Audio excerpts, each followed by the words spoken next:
வணக்கம். என்னோட பேர் பேச்சி. நான் இந்த முறை யுபிஎஸ்சி தேர்வில் 576வது இடம் எடுத்து பாஸ் ஆகிருக்கிறேன். இது என்னோட 5வது முயற்சி. நான் சென்னை கிண்டியில் கெமிக்கல் இன்ஜினியரிங் பண்ணேன். ஸோ அப்பா அப்பா வந்து டீ கடை வச்சுருக்காங்க. அம்மா வந்து வீட்டில் ஹோம் மேக்கராக இருக்கிறாங்க. ஸோ இது என்னோட 5வது இதுக்கு முன்னாடி நான் குரூப் 4 எக்ஸாம்ஸ் இந்த மாதிரி சில எக்ஸாம்ஸுமே நான் பாஸ் ஆகிருக்கிறேன். மற்ற மாணவர்களுக்குமே நான் அதை பற்றி சொல்லிக் கொடுத்துட்டு விழிப்புணர்வை ஏற்படுத்திட்டு இருக்கிறேன். ஸோ தமிழ்நாடு அரசாங்கமுடைய நான் முதல்வர் திட்டம் வந்து கண்டிப்பாக எனக்கு இதில் ஒரு வகையில் பெனிஃபிஷியலாக இருந்திருக்கு. ஸோ அதுக்கும் நான் ரொம்ப நன்றி தெரிவிச்சிருக்கேன். நன்றி. இப்போ ஃபேமிலி பேக்ரவுண்டு நீங்கள் என்ன ஒர்க் பண்ணுறீங்க அதை வச்சு? அப்பா வந்து டீ கடை வச்சுருக்காங்க. அம்மா வந்து ஹோம் மேக்கர் தான். தம்பி ஒரு தனியார் கம்பெனியில் ஒர்க் பண்ணிகிட்ருக்கான்.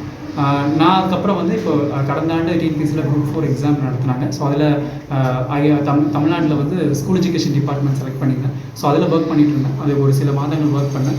அதுக்கப்புறம் வந்து ஃபுல்லாகவே நான் யூபிஎஸ்சி தான் ப்ரிப்பேர் பண்ண ஆரம்பிச்சிருந்தேன். யூபிஎஸ்சியில் இந்த வாட்டி நான் கிளியர் பண்ணேன். ரைட்ண்ணா. ஃபேமிலி இந்த படிப்பா இடமான்னு சொல்லுங்கள்.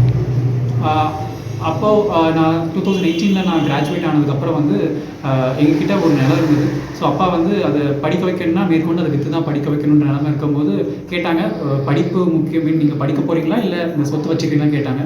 நானும் தம்பி இல்லை எங்களை படிக்க வச்சுருங்க, நாங்கள் அதை பார்த்துக்குறோம் அப்படின்னு சொன்னோம். ஸோ அந்த வழியில் வந்து அப்பாவுமே அது அப்பா அம்மா 2 பேரும் சேர்ந்தே வந்து நகை எல்லாமே வச்சு விற்று தான் எங்களை படிக்க வச்சாங்க அதுக்கப்புறம் ஃபுல்லாக. ஸோ அதுக்கப்புறம் எனக்குமே வந்து கல்வி செல்வம் தான் ரொம்ப முக்கியம் அப்படிங்கிறது அப்பா அம்மாவும் உணர்ந்தாங்க, நானும் அதை உணர்ந்தோம். அதனால் நான் இந்த கல்வி செல்வம் ரொம்ப பெருசுங்கிறதுனால நானும் படித்து முன்னேறி இருக்கேன்.